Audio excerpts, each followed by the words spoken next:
Hello students, मेरा नाम है देवेश महावर और मैं आज आपके सामने बात करने जा रहा हूँ किसकी, लिमिटिंग रिएजेंट की फॉर द पर्पस ऑफ रीनीट। ठीक है, रीनीट में हमारे पास किस तरह से इस पर काम करना है, कैसे नहीं करना है। अगर इसकी इंपॉर्टेंस बहुत ज़्यादा है, सवाल इसके ऑलमोस्ट हर साल हमें देखने को मिलते हैं, इसलिए हम इसकी बात करने जा रहे हैं। इसके ऊपर मैं यहाँ पर आपके पास सवालों की प्रैक्टिस थोड़ी ज़्यादा करवाऊंगा। ठीक है, चलो देखते हैं हमारे पास। सबसे पहले समझ लेते हैं कि लिमिटिंग रिएजेंट होता क्या है। ठीक है, लिमिटिंग रिएजेंट क्या है उसको समझ लेते हैं।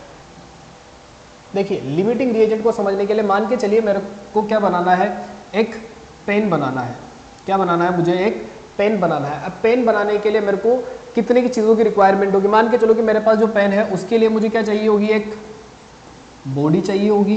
क्या चाहिए होगी, एक बॉडी चाहिए होगी। और साथ में क्या चाहिए होगा, एक उसके अंदर डलने वाली रिफिल चाहिए होगी। ठीक है, क्या चाहिए होगा उसके अंदर, साथ में रिफिल की रिक्वायरमेंट होगी। ठीक है, बिना रिफिल के तो हमारे पास पेन चलेगा नहीं ना, तो हमारे पास एक रिफिल की रिक्वायरमेंट होगी। ठीक है, अब मान के चलो कि मुझे जो पेन बनाना है, ठीक है, मैंने तुम्हें दिए कि यहाँ पर मेरे पास टोटल नंबर ऑफ बॉडीज़ कितनी है। लेट सपोज मेरे पास टोटल बॉडीज़ है 50 बॉडी दे रखी है। पेन की कितनी बॉडीज़ है मेरे पास, 50 पेन की बॉडीज़ है। और मैंने जो तुम्हें रिफिल्स दी है वो मैं मान के चल रहा हूँ कितनी दी है तुम्हें, सिर्फ और सिर्फ 30 रिफिल्स दी है। तो मुझे बताओ कि हमारे पास कितने पेन बन सकते हैं मैक्सिमम। तो मैक्सिमम नंबर ऑफ पेन बनने के लिए मेरे पास बॉडी तो 50 दे रखी है और रिफिल कितनी दे रखी है, ओनली 30 दे रखी है। तो मेरे पास जितनी रिफिल होगी क्या उतने ही पेन बन सकते हैं ना, क्योंकि ये तो क्या है, ज़्यादा दे रखा है, ये क्या है मेरे पास कम दे रखा है। तो इसके हिसाब से देखा जाए तो मेरे पास कितने पेन बनेंगे, ओनली 30 पेन बनकर तैयार होंगे। कितने पेन बनकर तैयार होंगे, ओनली 30 पेन मेरे पास बनकर तैयार होंगे। अब 30 पेन बने क्यों, क्योंकि मेरे पास जो रिफिल थी वो कितनी थी, ओनली 30 थी। 30 रिफिल होने का क्या मतलब है कि मेरे पास ये क्या है, एक कम अमाउंट में दे रखा है। क्या दे रखा है, ये कम अमाउंट में दे रखा है। मतलब ये क्या हो गया, एक तरह का लिमिटिंग सब्सटेंस हो गया। क्या हो गया मेरे पास, ये लिमिटिंग सब्सटेंस हो गया, या फिर हम बोलेंगे इसको लिमिटिंग रिएजेंट हो गया। ठीक है, और जो मेरे पास ये बचा हुआ है, ठीक है, जिसका हमारे पास ज़्यादा अमाउंट दे रखा था, इसको हम क्या बोलते हैं, एक्सेस रिएजेंट। क्या बोलते हैं इसको, एक्सेस रिएजेंट। ठीक है, बेसिकली हमें यही चेक करना है कि हमारा लिमिटिंग रिएजेंट है कौन। जैसे हमारा लिमिटिंग रिएजेंट पता चल जाएगा, उसके बेसिस पे हमारा क्या डिसाइड होगा, प्रोडक्ट कितना बनेगा। क्या डिसाइड होगा उसके बेसिस पे, प्रोडक्ट कितना बनेगा, वही मेरे को आइडेंटिफाई करना है केमिकल रिएक्शन के अंदर। ठीक है, तो ये मेरे पास एक बेसिक सा इंट्रोडक्शन था। अब इंट्रोडक्शन के हिसाब से मेरे पास अगर मैं इसको डिफाइन करूँ तो डिफाइन कैसे याद रखना है, इसकी डेफिनेशन कैसे याद रखोगे आप। वैसे याद नहीं रखनी है आपको, बस सब बताना चाह रहा हूँ कि सब्सटेंस, क्या याद रखना है इसके लिए, substance which completely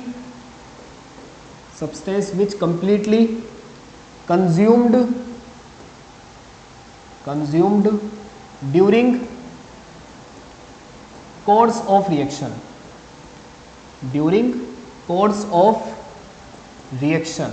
is known as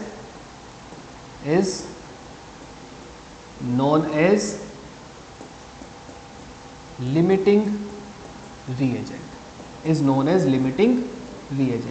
ठीक है, बस तुम्हें एक रिएक्शन के अंदर बस इसे आइडेंटिफाई करना आना चाहिए, बाकी तुम्हारा सवाल अपने आप बन जाएगा।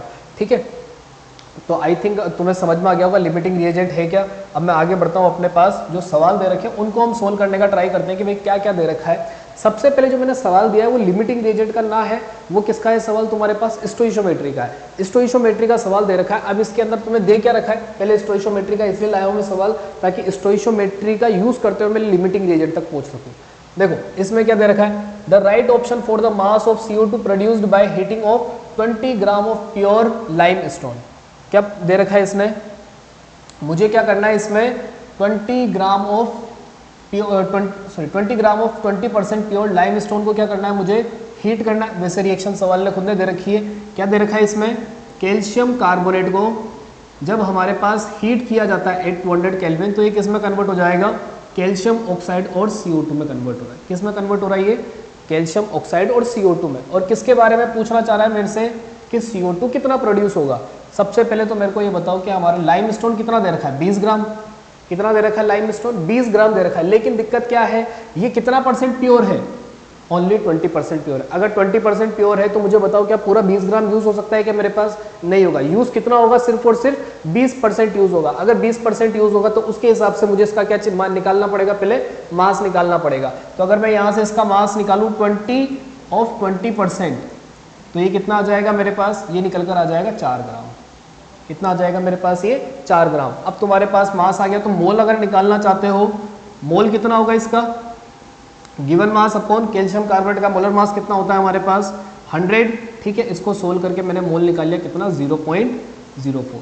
कितना मोल आ गया मेरे पास कैल्शियम कार्बोनेट का? 0.04। अब ये पूछ रहा है CO2 बनेगा कितना? इसका कितना मोल है मेरे पास? एक दिख रहा होगा यहाँ पर, एक कैल्शियम कार्बोनेट से कितना CO2 बन रहा है? एक CO2 बन रहा है, 1 मोल CO2 बन रहा है।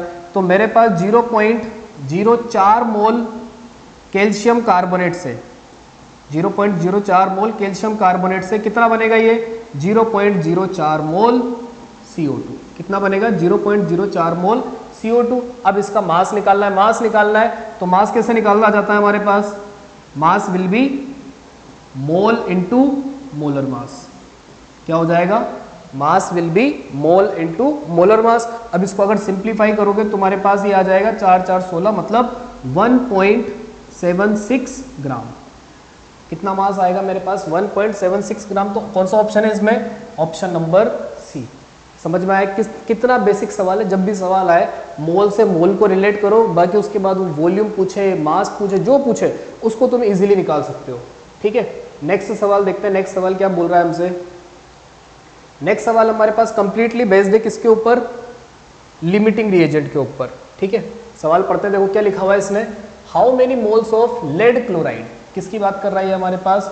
लेड क्लोराइड की बात कर रहा है। Lead two chloride will be formed on reaction between 6.5 gram of lead oxide and 3.2 gram of HCl। सबसे पहले तो मुझे क्या लिखनी होगी? इसकी एक रिएक्शन लिखनी होगी। अब देखते हैं रिएक्शन क्या बनेगी इसके लिए। ये लिया मैंने लेड ऑक्साइड और इसकी रिएक्शन किसके साथ करवाने को बोल रहा है सवाल? HCl के साथ रिएक्शन करवाई। क्या बनेगा मेरे पास? बनेगा lead chloride as well as पानी। क्या बनेगा इससे?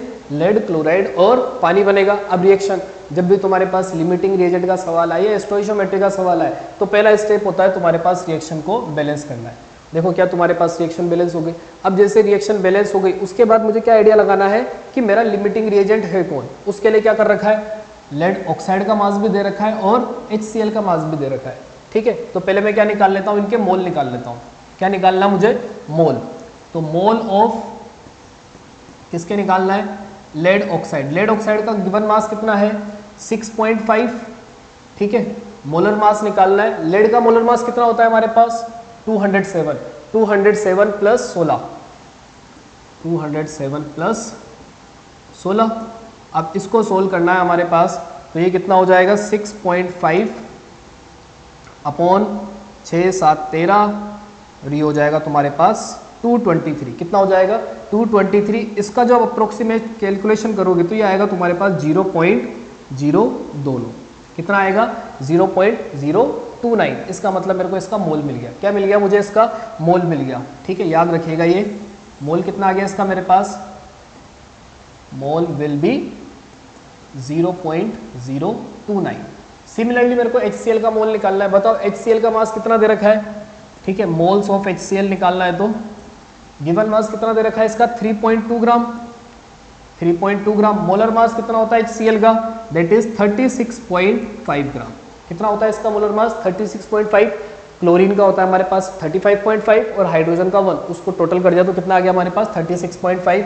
इसका जब तुम टोटल करोगे तो ये आएगा मेरे पास 0.08 के समथिंग। कितना आएगा मेरे पास? 0.08 के समथिंग। ठीक है, तो ये इसका भी मैंने मोल लिख लिया। अब तुम मुझे देखकर बताओ कि यहाँ पर मेरा लिमिटिंग रिएजेंट कौन होगा। दिख रहा होगा तुम्हारे पास ये कम है तो लिमिटिंग रिएजेंट यही बनना है। बट फिर भी कंफर्म करने के लिए हमेशा क्या करो तुम? क्या निकालो? स्टोइशियोमेट्रिक अमाउंट निकालो। क्या निकालना है तुम्हें यहाँ पर? स्टोइशियोमेट्रिक अमाउंट निकालना है। स्टोइशियोमेट्रिक अमाउंट कैसे निकाला जाता है बताता हूँ। जो हमारे पास गिवन मोल्स है, ये गिवन मोल्स थे या नहीं थे? सवाल ने खुद ने डाटा दिया था, मतलब ये क्या होंगे मेरे पास? गिवन मोल्स होंगे। ठीक है, गिवन मोल्स अगर मैं इसके लिए निकाल रहा हूँ तो 0.029 अपॉन 0.029 अपॉन किससे डिवाइड कर दिया जाएगा इसको, इसके स्टोइशियोमेट्रिक कोफिशिएंट से, मतलब 1, ठीक है। उसके लिए निकालना है, उसके लिए कितना हो जाएगा 0.08 डिवाइड बाय 2। अब इसको सोल्व करो कितना हो गया 0.029, उसको सोल्व करो कितना हो गया 0.04। बताओ कौन छोटा है, स्टिल हमारे पास यही छोटा आ रहा है। तो लिमिटिंग रिएजेंट कौन बन गया मेरे पास इसमें, लेड ऑक्साइड। कौन लिमिटिंग रिएजेंट बनेगा, लेड ऑक्साइड क्या बन गया मेरे पास, मेरा लिमिटिंग रिएजेंट, ठीक है। अब मैंने बोला था कि जो हमारे पास लिमिटिंग रिएजेंट होगा उसके हिसाब से केमिकल रिएक्शन काम करने वाली है। इसका मतलब देखो यहाँ पर क्या हो रहा है, 1 मोल लेड ऑक्साइड क्या फॉर्म कर रहा है मेरे पास, 1 मोल लेड क्लोराइड बना रहा है, ठीक है। तो 0.029 मोल 0.029 मोल ऑफ लेड ऑक्साइड कितना फॉर्म करेंगे हमारे पास 0.029 मोल ऑफ किसका, लेड क्लोराइड का। तो मेरे पास कितना मोल बनेगा इसका 0.029 मोल्स। कितना मोल बनेगा इसका 0.029 मोल ऑफ लेड क्लोराइड। सवाल ने क्या पूछा था, मोल ही पूछा था मुझसे, तो मोल कितना आ गया 0.029। बताओ सवाल आसान था या नहीं था, कोई ज़्यादा कोई मेहनत नहीं है, ठीक है। हाँ बस इतनी सी तुम्हारे पास कैलकुलेशन रहेगी, इसके हमारे पास गिवन मास को मोलर मास से डिवाइड करने वाला काम था, उसके अलावा कोई इतनी कैलकुलेशन नहीं है इसमें, ठीक है। नेक्स्ट सवाल देखते हैं, नेक्स्ट सवाल क्या है। नेक्स्ट सवाल ये सिर्फ आपकी मेंटल एबिलिटी को चेक करने वाला सवाल है। कौन सा सवाल है ये, आपकी मेंटल एबिलिटी को चेक करने वाला सवाल है। सवाल ने क्या लिखा हुआ है, देखो मेरे पास एक केमिकल रिएक्शन है, क्या दे रखी है, केमिकल रिएक्शन दे रखी है। A प्लस बी मिलकर मेरे पास क्या बनाते हैं, AB बनाते हैं। क्या बनाते हैं, AB बनाते हैं। और B को उसने क्या कंसिडर कर रखा है, ये जो हमारा B है उसको क्या कंसिडर किया है, लिमिटिंग रिएजेंट कंसिडर करा है। लिमिटिंग रिएजेंट कौन था, जो हमारे पास कम अमाउंट में हो, ठीक है। इनका स्टोइशियोमेट्रिक कोफिशिएंट देखोगे तो 1 1 है, उससे कोई फर्क पड़ेगा नहीं, ठीक है। स्टोइशियोमेट्रिक अमाउंट निकालने की जरूरत नहीं है। स्टोइशियोमेट्रिक अमाउंट निकालना कहाँ पड़ता है, जहां पर हमारे पास स्टोइशियोमेट्रिक कोफिशिएंट क्या हो, डिफरेंट होते हैं, उस जगह पे हमें निकालना होता है। तो देखो लिमिटिंग रिएजेंट उसने बोल दिया B है, ठीक है। तो पहला ऑप्शन पढ़ के देखो, A कितना बता रखा है 50, B कितना बता रखा है 100। मुझे बताओ B ज़्यादा हो सकता है क्या, किसी भी केस में B ज़्यादा हो सकता है क्या, अगर B को लिमिटिंग रिएजेंट माना है, नहीं हो सकता ना B ज़्यादा, तो पहला ऑप्शन तो कंप्लीटली नेग्लेक्ट कर दिया। दूसरा देखो क्या बोल रखा है, A 100 दे रखा है, B 200, फिर से तुम्हारे पास क्या बोल दिया, B ज़्यादा दे रखा है, मतलब ये भी नहीं होगा। तीसरा देखो, तीसरे में क्या बोला है, A दिया है 50 और B दिया है 30, क्या B कम होना चाहिए या नहीं होना चाहिए, बिल्कुल B कम होना चाहिए, क्योंकि उसने क्लियर बोला है B is a limiting reagent. तो आंसर तो कौन सा होगा, C होगा। तीसरा ही पढ़कर देख लेते हैं, सॉरी लास्ट वाला, इसमें ये 50 दिया है A और B कितना दिया है 200, तो क्या ये बनेगा, क्या नहीं बनेगा। सिर्फ इतना सा कैलकुलेट करना था कि हमारे पास कौन लिमिटिंग रिएजेंट है, उसके बेसिस पे तुम्हें ये सारा बात करना था इसमें, ठीक है। चलिए नेक्स्ट सवाल देखते हैं। नेक्स्ट सवाल में क्या दे रखा है हमारे पास, यहाँ पर एल्यूमिनियम और मैंगनीज ऑक्साइड की रिएक्शन करके हमारे पास क्या बन रहा है, इसमें एल्यूमिनियम ऑक्साइड बन रहा है।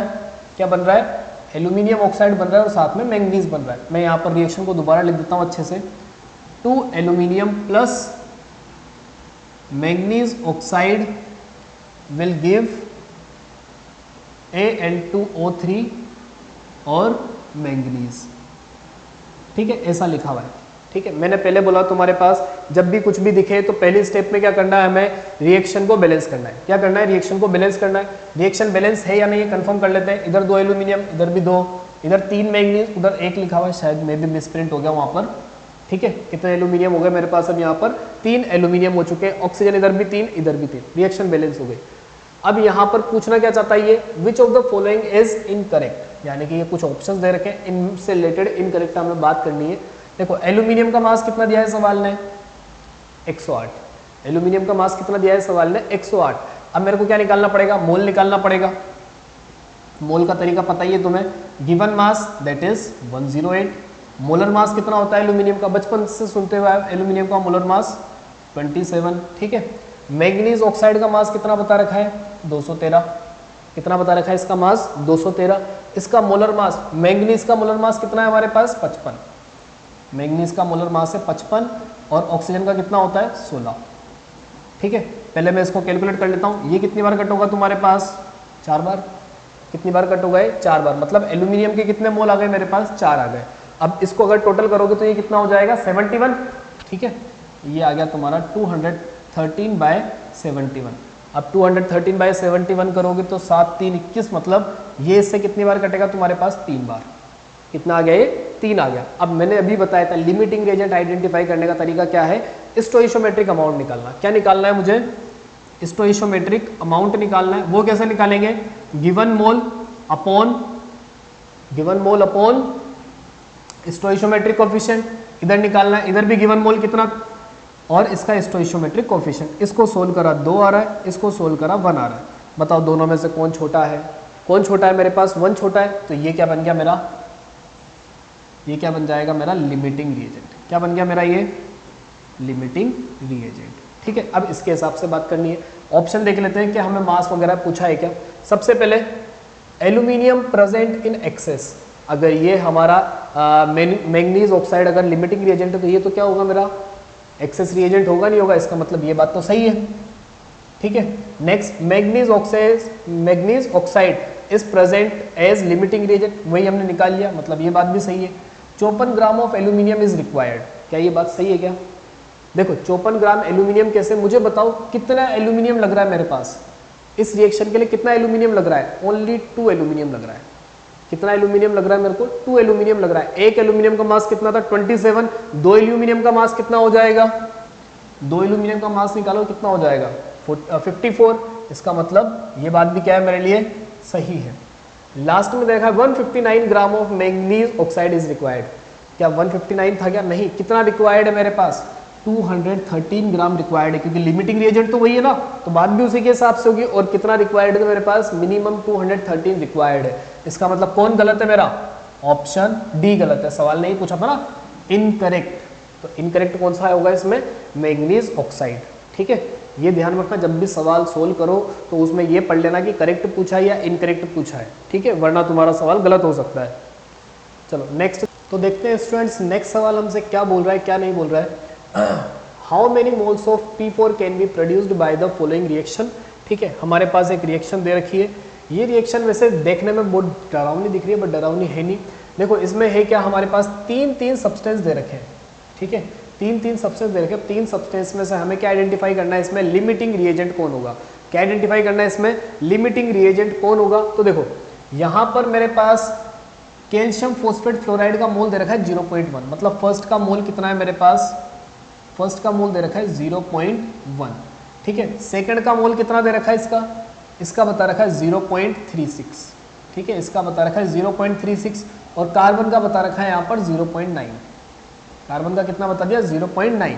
अब मुझे क्या निकालना है, लिमिटिंग रिएजेंट आइडेंटिफाई करने के लिए स्टोइशियोमेट्रिक अमाउंट, क्या निकालना है स्टोइशियोमेट्रिक अमाउंट। स्टोइशियोमेट्रिक अमाउंट कैसे निकलता है, गिवन मोल अपॉन स्टोइशियोमेट्रिक कोफिशिएंट, इसका आ जाएगा नेक्स्ट 0.36 अपॉन किससे डिवाइड करना है इसको 18 से, ठीक है, लास्ट वाला 0.9 अपॉन 30, ठीक है। अब इसको सोल्व करो, 0.1 अपॉन 4 कितना होता है मेरे पास, ये आता है 0.025, ठीक है, ये कितना आता है, ये तुम्हें क्लियरली दिख रहा होगा 2 बार डिवाइड हो रहा है मतलब 0.02। नेक्स्ट की अगर बात करोगे इसको सोल्व करोगे तो 0.9 अपॉन 30 मतलब 9 अपॉन 300 लिखा हुआ है, क्या लिखा हुआ है 9 अपॉन 300 मतलब 0.03, ठीक है। अब इन तीनों में सबसे छोटी टर्म कौन सी है, क्लियरली दिख रहा है 0.02 छोटा है, मतलब मेरा अगर लिमिटिंग रिएजेंट की बात करूँ तो कौन बना मेरा लिमिटिंग रिएजेंट, इसमें SiO2 will be my limiting reagent. कौन होगा मेरा लिमिटिंग रिएजेंट, SiO2 बनेगा। अब SiO2 मेरा लिमिटिंग रिएजेंट बन चुका है तो बस इसके हिसाब से बात करनी है अब कि हमारा P4 कितना बनेगा। देखो दिख रहा है 8 मोल ऑफ SiO2 से कितना प्रोड्यूस होगा, 3 मोल फॉस्फोरस प्रोवाइड होगा, ठीक है। लेकिन मेरे पास आया कितना था, ये दे कितना रखा है 0.36 मोल, कितना दे रखा है 0.36 मोल ऑफ SiO2 से कितना बनना चाहिए भाई, 18 से 3 बन रहा है तो 0.36 से कितना बनना चाहिए मेरे पास, ये बनेगा 3/18 इंटू 0.36, बस सवाल खत्म इन द सेंस 3 से कटेगा ये तुम्हारा 6 से कट गया ये 0.06, तो फाइनल आंसर क्या हो गया इसका 0.06। बोलो आसान था ये सवाल भी। चलो नेक्स्ट वाला देखते हैं, नेक्स्ट सवाल क्या बोल रहा है, ऐसे ही आते सवाल, इतनी कोई हवा नहीं आती है इसमें कि भाई समझ ही ना आए, सारे सवाल समझने वाले हैं, तुम्हें कहीं भी नहीं लगा होगा कि भाई सवाल समझ में नहीं आ रहा है। ठीक है, नेक्स्ट सवाल मैंने इसके अंदर क्या इंक्लूड कर दिया, साथ में कंसंट्रेशन भी इंक्लूड कर दी in the form of molarity. पहले देख लेते हैं सवाल बोल क्या रहा है। What should be the weight and moles of AgCl precipitate obtained on adding 500 ml of 0.20 molar HCl in 30 gram of AgNO3। तो रिएक्शन क्या बनेगी मेरे पास, अगर यहाँ देखा जाए तो AgNO3 की रिएक्शन करवाई जा रही है हमारे पास HCl के साथ। किसके साथ रिएक्शन करवा रहे हैं, HCl के साथ। बनेगा क्या, एक बनेगा तुम्हारा AgCl और दूसरा क्या बन जाएगा इसमें, नाइट्रिक एसिड। दूसरा क्या बन जाएगा इसमें, नाइट्रिक एसिड बन जाएगा। अब मुझे ये बताओ, क्या तुम इन दोनों का यूज करके मोल निकाल सकते हो या नहीं निकाल सकते। देखो तुमने ये फॉर्मूला पढ़ा था, molarity equal to mole of solute upon volume of solution in litre. बोलो पढ़ा था या नहीं पढ़ा था। ठीक है, सेम लगाना है। मुझे किसका मोल चाहिए, HCl के मोल चाहिए मुझे।